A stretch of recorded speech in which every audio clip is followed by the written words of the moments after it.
जो 3 मौलिक अधिकार बच गए थे हम उसे कवर करेंगे। इसे पिछली वीडियो में मैंने जो पहले 3 मौलिक अधिकार हैं उन्हें कवर कर दिया है, आप उसे ज़रूर देख लेना। आज की इस वीडियो में हम जो बाकी के 3 मौलिक अधिकार हैं उन्हें डिटेल में कवर करेंगे उदाहरण के साथ, और साथ ही साथ मैं आपको जो सुप्रीम कोर्ट के द्वारा 5 प्रकार के रिट जारी किए जाते हैं उसे भी इसी वीडियो में कवर करूँगा। तो ये वीडियो आपके लिए काफ़ी इम्पोर्टेंट होने वाली है। चलिए बिना देरी किए हुए वीडियो को शुरू करते हैं। तो चलिए वीडियो की शुरुआत करते हैं और सबसे पहले देखते हैं कि चौथा मौलिक अधिकार कौन सा है। तो चौथा मौलिक अधिकार है धार्मिक स्वतंत्रता का अधिकार, और इसका वर्णन अनुच्छेद 25 से लेकर 28 तक है। तो सबसे पहले हम अनुच्छेद 25 देखते हैं। अनुच्छेद 25 में क्या है? अंतःकरण की, धार्मिक रीति रिवाज मनाने की और धर्म का प्रचार प्रसार करने की स्वतंत्रता। तो इसके अंतर्गत कोई भी व्यक्ति किसी भी धर्म को मान सकता है, उसके रीति रिवाज को मान सकता है और धर्म का प्रचार प्रसार भी कर सकता है। तो इसकी स्वतंत्रता हमें अनुच्छेद 25 के तहत मिलती है। आप देखते होंगे कि मुहर्रम के अवसर पर मुसलमान ताजिया निकालते हैं, उसी प्रकार हिंदू शोभा यात्रा, रथ यात्रा निकालते हैं। तो उन्हें अपने रीति रिवाज को मनाने की, धर्म का प्रचार प्रसार करने की स्वतंत्रता किसके अंतर्गत है? तो अनुच्छेद 25 के अंतर्गत है। ये स्वतंत्रता आपसे कोई भी नहीं छीन सकता, कोई भी अधिकारी इसके खिलाफ आपसे 2-5 नहीं कर सकता। ये स्वतंत्रता आपको संविधान के द्वारा मौलिक अधिकार में दी गई है। तो उसके बाद अब हम देखते हैं अनुच्छेद 26। अनुच्छेद 26 में क्या है?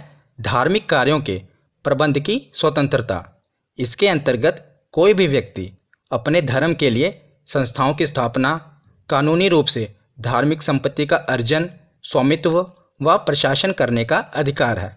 तो अनुच्छेद 26 ही ये हमें अधिकार देता है कि हम किसी भी धर्म की संस्था का निर्माण करवा सकते हैं, जैसे कि मंदिर का निर्माण करवा सकते हैं, मस्जिद का निर्माण करवा सकते हैं, गिरजाघर का निर्माण करवा सकते हैं या गुरुद्वारे का निर्माण करवा सकते हैं। तो हम किसी भी धार्मिक संस्था का निर्माण करवा सकते हैं। ये अनुच्छेद 26 द्वारा में मौलिक अधिकार है। और उसी के साथ साथ इसमें लिखा है कि कानूनी रूप से धार्मिक संपत्ति का अर्जन। तो जैसे कि आप मंदिर में जाते होंगे तो वहाँ पर दान पेटी होती होगी और उस पर लिखा होता है कि कृपया दान इसी में डालें।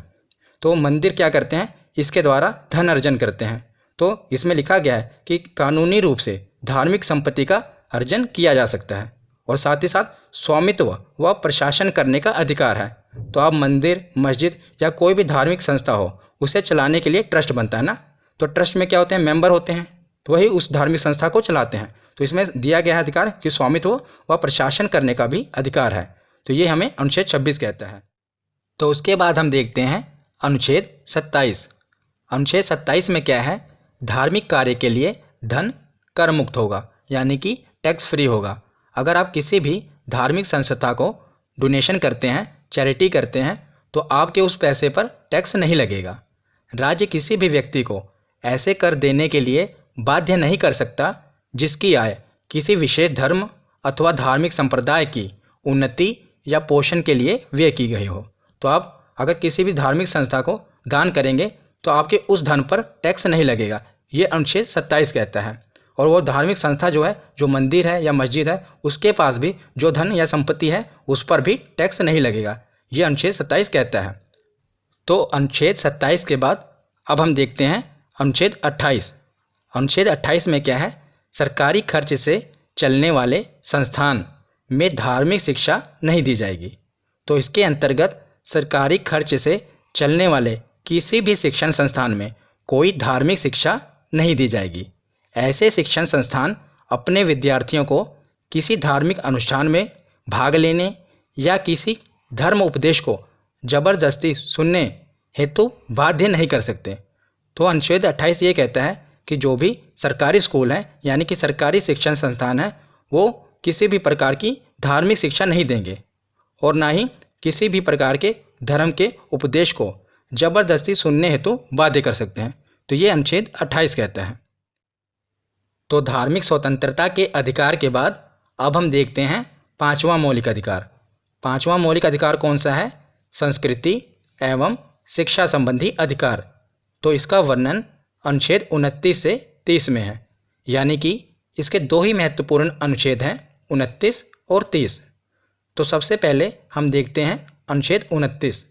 तो अनुच्छेद 29 में है अल्पसंख्यक वर्गों के हितों का संरक्षण।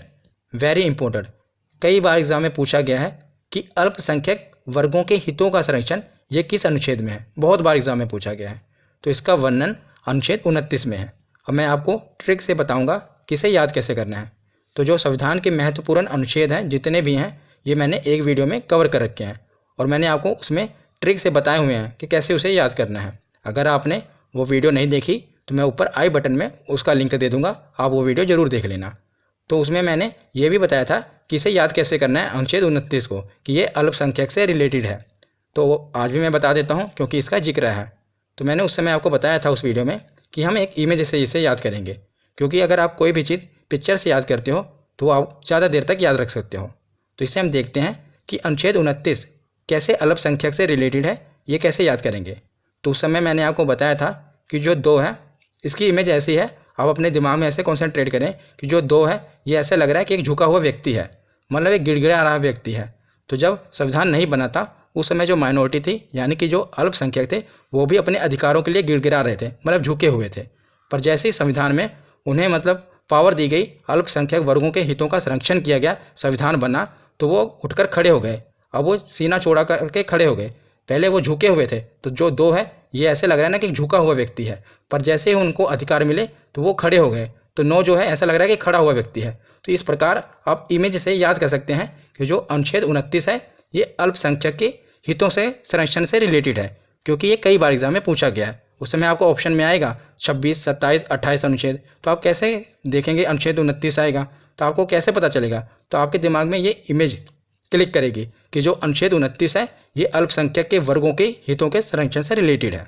तो अब देखते हैं इसके अंतर्गत है क्या। तो इसके अंतर्गत कोई भी अल्पसंख्यक वर्ग अपनी भाषा, लिपि, संस्कृति को सुरक्षित रख सकता है और केवल भाषा, जाति, धर्म के आधार पर उसे किसी भी शैक्षिक संस्था में प्रवेश करने से नहीं रोका जाएगा। तो मतलब किसी भी भाषा, जाति, धर्म के आधार पर कोई भी व्यक्ति को शैक्षिक संस्थानों यानी कि स्कूल, यूनिवर्सिटी में प्रवेश करने से नहीं रोका जाएगा, ये अनुच्छेद 29 कहता है। तो अनुच्छेद 29 के बाद अब हम देखते हैं अनुच्छेद 30। अनुच्छेद 30 में क्या है? अल्पसंख्यक वर्गों को अपने शिक्षा संस्थाओं की स्थापना और प्रशासन करने का अधिकार है। तो हमने अनुच्छेद 28 में पढ़ा था कि सरकारी खर्च से चलने वाले शैक्षिक संस्थानों में धार्मिक शिक्षा नहीं दी जाएगी, मतलब कि जो भी सरकारी स्कूल हैं उसमें धार्मिक शिक्षा नहीं दी जाएगी। पर अनुच्छेद 30 ये कहता है कि कोई भी अल्पसंख्यक वर्ग अपनी पसंद की शैक्षणिक संस्था चला सकता है और सरकार उसे अनुदान देने में किसी भी तरह का भेदभाव नहीं करेगी, मतलब सरकारी खर्च से ही वो चलेगा। उदाहरण के लिए मदरसा हो गया, संस्कृत विद्यालय होगा, तो हम मदरसा चला सकते हैं, संस्कृत विद्यालय भी खोल सकते हैं। ये छूट हमें देता है अनुच्छेद 30। तो कोई भी अल्पसंख्यक वर्ग ये चला सकता है और उसे सरकारी खर्च, मतलब कि सरकार के द्वारा तनख्वाह भी मिलेगी। तो ये अनुच्छेद 30 कहता है। तो संस्कृति और शिक्षा संबंधी अधिकार के बाद अब हम देखते हैं छठा मौलिक अधिकार। तो ये है संवैधानिक उपचारों का अधिकार। इसका वर्णन अनुच्छेद 32 में है। तो इससे पहले हमने अनुच्छेद 29 देखा, 30 देखा, उसके बाद मैं आपको बता रहा हूँ अनुच्छेद 32। तो हमने अनुच्छेद 31 नहीं देखा। क्यों? क्योंकि अनुच्छेद 31 में संपत्ति के अधिकार का वर्णन है और इसे पिछली वीडियो में मैंने आपको बताया था कि जो संपत्ति का अधिकार है इसे मौलिक अधिकार से ख़त्म करके कानूनी अधिकार बना दिया गया है। इसीलिए हम इस वीडियो में संपत्ति का अधिकार नहीं पढ़ेंगे, क्योंकि वो अब कानूनी अधिकार है। इस वीडियो में हम मौलिक अधिकार कवर कर रहे हैं। तो संवैधानिक उपचारों के अधिकार को डॉक्टर भीमराव अंबेडकर ने संविधान का हृदय और आत्मा कहा है। तो कई बार एग्जाम में पूछा जाता है कि संविधान का हृदय और आत्मा किस अनुच्छेद को कहा जाता है। तो अनुच्छेद 32 को संविधान का हृदय और आत्मा कहा जाता है। Heart and soul of Indian constitution article 32 को कहते हैं। इसे मूल अधिकारों का संरक्षक कहा जाता है, क्योंकि अगर आपके मौलिक अधिकारों का हनन होता है तो आप सीधा डायरेक्ट सुप्रीम कोर्ट जा सकते हैं। वैसे आप किसी भी केस में डायरेक्ट सुप्रीम कोर्ट नहीं जा सकते, पहले आप डिस्ट्रिक्ट कोर्ट जाएंगे, फिर हाई कोर्ट जाएंगे, फिर सुप्रीम कोर्ट जाएंगे। पर अगर आपके मौलिक अधिकारों का हनन होता है तो अनुच्छेद 32 के तहत आप सीधा ही सुप्रीम कोर्ट जा सकते हैं। इसीलिए इसे संविधान का हृदय और आत्मा कहा गया है। सुप्रीम कोर्ट व्यक्ति के मूल अधिकारों को सुरक्षित करने के लिए रिट जारी करता है। तो जो मूल अधिकारों को सुरक्षित करने के लिए सुप्रीम कोर्ट द्वारा जो ऑर्डर दिया जाता है उसे रिट कहते हैं। तो ये 5 प्रकार के रिट होते हैं। कौन कौन से? पहला रिट है बंदी प्रत्यक्षीकरण, इसे इंग्लिश में कहते हैं हैबियस कॉर्पस। एक्चुअली ये जो शब्द है ये इंग्लिश में जो लिखे हैं ये लैटिन भाषा के शब्द हैं, इसलिए थोड़ा अलग है, इसे याद रखिएगा। हिंदी में कहते हैं, हिंदी में तो सिंपल ही है, बंदी प्रत्यक्षीकरण, इंग्लिश में कहते हैं हैबियस कॉर्पस। दूसरा है परमा आदेश, जिसे इंग्लिश में कहते हैं मैंडमस। तीसरा है अधिकार प्रेक्षा, इसे इंग्लिश में कहते हैं को वारंटो। चौथा रिट है प्रतिषेध, जिसे इंग्लिश में कहते हैं प्रोहिबिशन। और पांचवा है उत्प्रेषण, इसे इंग्लिश में कहते हैं सर्च्योरेरी। तो ये 5 रिट हैं। उसके बाद अब हम इन्हें डिटेल में पढ़ते हैं। अब मैं आपको सुप्रीम कोर्ट द्वारा जारी किए जाने वाले 5 प्रकार के रिट को डिटेल में बताऊंगा। काफ़ी इंपॉर्टेंट है, कई बार एग्जाम में पूछे गए हैं, इसीलिए ध्यान से सुनिएगा। सबसे पहला है बंदी प्रत्यक्षीकरण, जिसे इंग्लिश में कहते हैं हैबियस कॉर्पस, जिसका मतलब है शरीर को प्रस्तुत करना। तो ये क्यों कहते हैं इसे, ये मैं आपको आगे बताऊंगा। तो इसके अंतर्गत क्या है, पहले इसकी डेफिनेशन देख लेते हैं, उसके बाद मैं आपको इसका पूरा उदाहरण से समझाऊंगा। तो जब किसी व्यक्ति को यह लगता है कि उसे अवैध रूप से जेल में रखा गया है, तब सुप्रीम कोर्ट हिरासत में लेने वाले अधिकारी को आदेश देता है कि वह जेल में रखे गए व्यक्ति को निश्चित स्थान और निश्चित समय के अंदर उपस्थित करे, अन्यथा हिरासत में लेने वाले अधिकारी पर कार्रवाई होगी। मान लीजिए आपको पुलिस ने गिरफ्तार किया और आपको जेल में बंद कर दिया। तो इससे पिछली वीडियो में मैंने आपको बताया था कि अनुच्छेद 22 के तहत आपको ये अधिकार है कि आप उसे हिरासत में लेने का कारण पूछ सकते हैं, और जब उसने आपको जेल में बंद कर दिया उसके 24 घंटे के अंदर उसे आपको जज के सामने पेश करना ही पड़ेगा। ये आपका अधिकार है कि मान लीजिए पुलिस ने आपको गिरफ्तार किया और जेल के अंदर डाल दिया, तो उसके 24 घंटे के अंदर पुलिस को आपको जज के सामने पेश करना ही पड़ेगा। मान लीजिए पुलिस ने ऐसा नहीं किया, आपको 3 दिन तक उसने जेल में बंद किया हुआ है, तो अब आप क्या करेंगे, आप अपना वकील भेजेंगे। तो आपका वकील जाएगा सुप्रीम कोर्ट का ऑर्डर लेने के लिए। तो सुप्रीम कोर्ट को वो बताएगा कि मेरे क्लाइंट को पुलिस वाले ने इस फलाना थाने में 3 दिन से बंद किया हुआ है, जबकि कानून ये कहता है, अनुच्छेद 22 ये कहता है कि 24 घंटे के अंदर उसे जज के सामने पेश करना पड़ेगा, पर पुलिस वाले ने ऐसा नहीं किया। तो सुप्रीम कोर्ट का जज क्या कहेगा, वो सीधा ही रिट जारी कर देगा, मतलब कि ऑर्डर जारी कर देगा बंदी प्रत्यक्षीकरण के तहत, मतलब कि हैबियस कॉर्पस के तहत। और ये रिट जारी करेगा कि तुरंत उस व्यक्ति को छोड़ा जाए और मेरे सामने पेश किया जाए, क्योंकि 24 घंटे के अंदर पेश करना होता है ना। ऐसे डेफिनेशन में लिखा गया था कि व्यक्ति को निश्चित स्थान और निश्चित समय के अंदर उपस्थित करें, अन्यथा हिरासत में लेने वाले अधिकारी पर कार्रवाई होगी, अन्यथा आप पर कार्रवाई की जाएगी। तो उस पुलिस को क्या करना पड़ेगा, उस व्यक्ति को छोड़ना पड़ेगा। अगर उसने कोई जुर्म नहीं किया है तो उसे छोड़ना पड़ेगा, क्योंकि अगर ज़बरदस्ती उसने गिरफ्तार किया है तो उसे छोड़ना पड़ेगा, क्योंकि जो आपका लॉयर है, वकील है, वो ऑर्डर ले आएगा। अगर आपने कोई जुर्म किया है तो आपको 24 घंटे के अंदर उसे पेश करना था, पर उसने 3 दिन तक आपको पकड़ा हुआ है, पेश नहीं किया, और उसे सीधा आपको पेश करना पड़ेगा, उसी वक्त तत्काल पेश करना पड़ेगा। तो ये है आपका अधिकार। तो दूसरा रिट है परम आदेश, जिसे इंग्लिश में कहते हैं मैंडमस। तो इसके अंदर क्या है, जब कोई सरकारी अधिकारी अपने सार्वजनिक कर्तव्य यानी कि पब्लिक ड्यूटी का निर्वाह नहीं करता, तब सुप्रीम कोर्ट उस पर रिट जारी कर सकता है और उसे अपने कर्तव्य का पालन करने का आदेश जारी करता है, अन्यथा उस पर सख्त कार्रवाई कर सकता है। मतलब कि जब कोई भी सरकारी कर्मचारी अपने कर्तव्य का पालन नहीं करता तो आप सुप्रीम कोर्ट जा सकते हैं और सुप्रीम कोर्ट उस पर रिट जारी कर सकता है, उसे अपने कर्तव्य का पालन करने का आदेश जारी करता है, अन्यथा उस पर कार्रवाई भी की जा सकती है। तो मैं अब आपको उदाहरण से समझाता हूँ। मान लीजिए आप रेलवे स्टेशन पर टिकट बुक कराने के लिए गए, तो आपने देखा कि वहाँ पर 2 काउंटर हैं। एक काउंटर पर तो पूरी तरह से भीड़ लगी हुई है, और जो दूसरा काउंटर है वहाँ पर भीड़ नहीं लगी, पर वहाँ पर व्यक्ति बैठा है। आपने उससे पूछा कि सर टिकट बुक कर दीजिए, तो उसने कहा कि सर्वर डाउन है।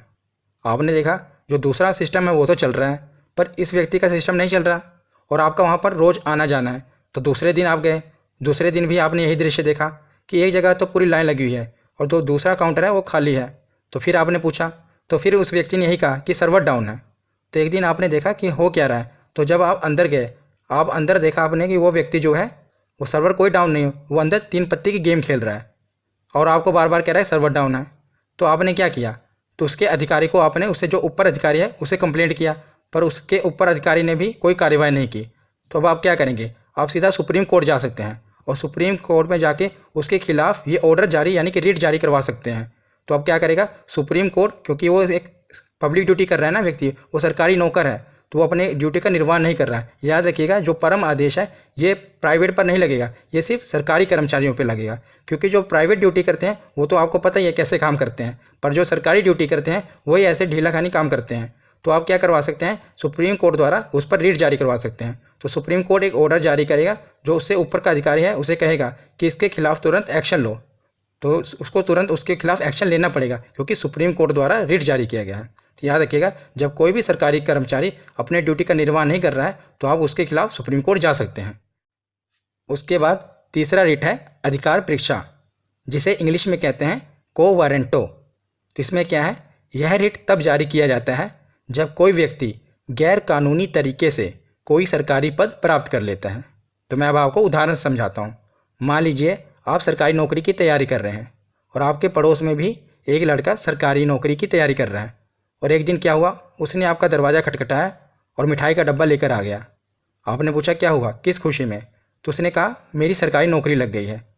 तब आपने देखा उसका रोल नंबर चेक किया, आपने देखा ये तो फेल है, फिर इसकी सरकारी नौकरी कैसे लग गई।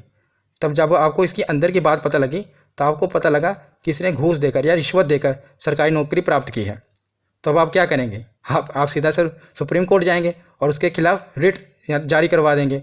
तो सुप्रीम कोर्ट क्या करेगा, जिस डिपार्टमेंट में उसकी नौकरी लगी है उस डिपार्टमेंट के अधिकारी को अपना ऑर्डर देगा कि मुझे इसके CBT 1 के नंबर बताओ, CBT 2 के नंबर बताओ कितने हैं, इंटरव्यू में इसके कितने नंबर लगे, मतलब पूरी तरह से सुप्रीम कोर्ट जांच करेगा। और जब उसे पता चलेगा कि इसने गैर कानूनी तरीके से सरकारी पद प्राप्त किया है तो उसे जेल में कर देगा और फाइन अलग से लगेगा।